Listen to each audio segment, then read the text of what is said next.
Hello and welcome to my investigation into beef production in Botswana and Zambia. My name is Alys Probert and I'm an agricultural lecturer at Home Lacy College, often teaching students about beef production and getting hands-on with cattle. A huge thank you to the Farmers Club Charitable Trust for their support for this project, which has helped develop my knowledge and interest into beef production. So far, during 2025, the beef sector in the UK has seen record sale prices. While this has been a much welcome price for UK beef producers, there has also been a continuing year-on-year decline on registered beef cattle within the beef suckler herd. With the financial challenges facing the sector and the ever-present threat of recurring and new diseases, I believe it would be beneficial to look further afield to investigate similarities and differences between beef production here in the UK to that in Botswana and Zambia. From this snapshot study, are there any lessons to learn to help transfer knowledge for the UK beef industry to become more resilient now and in the future? My first visit was to Botswana, a visit kindly organised by the Royal Agricultural Society of the Commonwealth, where a group from as far afield of Australia and all corners of the UK descended to the northwest region of Mzansi, a key beef producing region of the country. Our first key stop for the beef cattle producers of the region was the Mzansi Agricultural Show. Like many an agricultural show, this was the place to demonstrate the quality livestock produced in the region and also fantastic insight into the breeds used.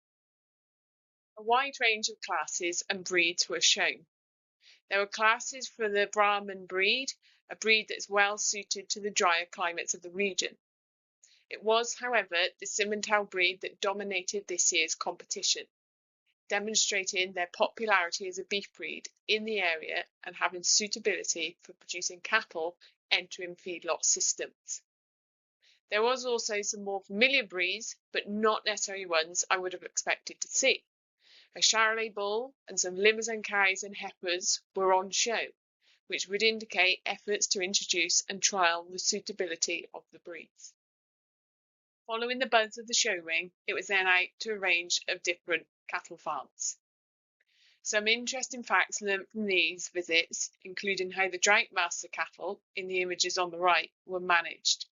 This included the use of corridors to move cattle between large grazing paddocks. These grazing paddocks being the region of 200 hectares in size. All the cattle we visited were extremely quiet and easy to handle, which throughout was seen as a priority for the farms that we visited. As we progressed around the farms, we were then shown more breeds that were extremely well suited to the climates they were in. First up were the Nguni cattle. These were cattle with a smaller frame and more resistant to ticks.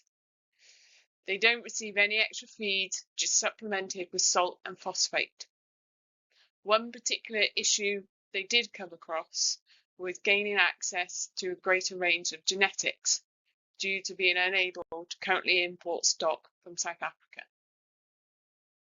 Another breed we were lucky to see was the Boran, another breed that's very hardy in drought-like conditions and also tick resistance.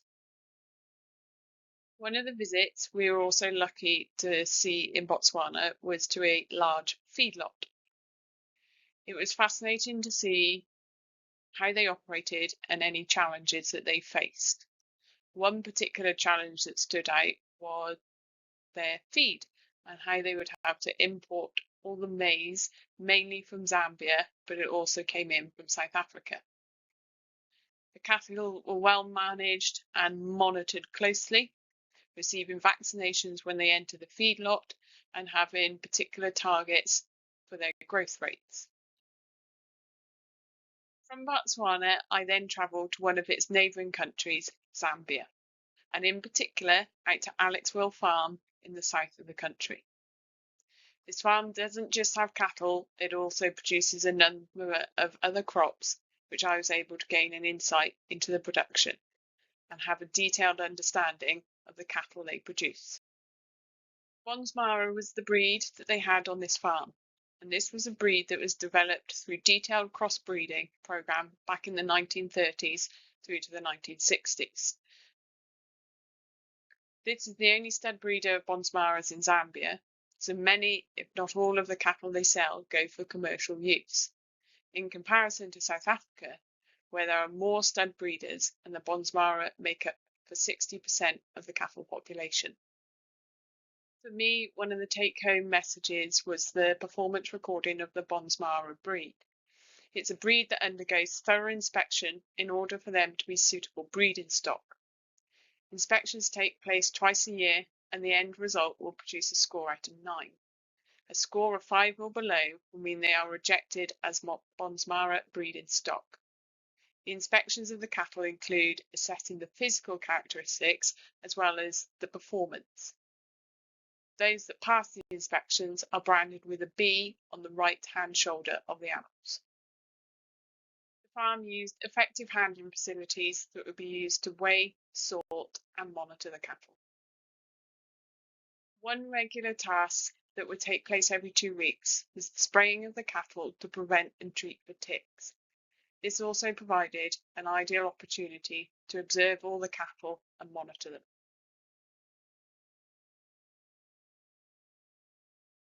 Females in the herd also undergo performance recording. The heifers are pelvic measured, and a weaning percentage of 50 to 60% is standard for the breeding females. All bulls are semen tested and inspected against the Bonsmara standard. One key aspect of the bulls that would be different to bulls in the UK was the amount of eye cover, which would mean the skin above the eye protecting the eye from sunlight and dust. The landscape in Zambia was different to Botswana. Although it was the dry season, there was a denser population of trees. This video provides an idea of the landscape the cattle were in. They would produce maize silage that was put into a clamp to be fed during the dry season to some of the cattle.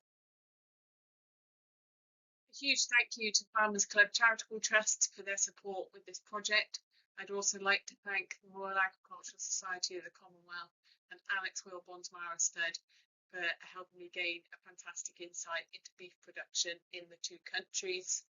Overall, a lot of fantastic work is going on with beef production in Botswana and Zambia. There is opportunity with the performance recording and the different breeds of stock that suit those climates, but there are also challenges as well. Thank you very much. I hope you enjoyed this.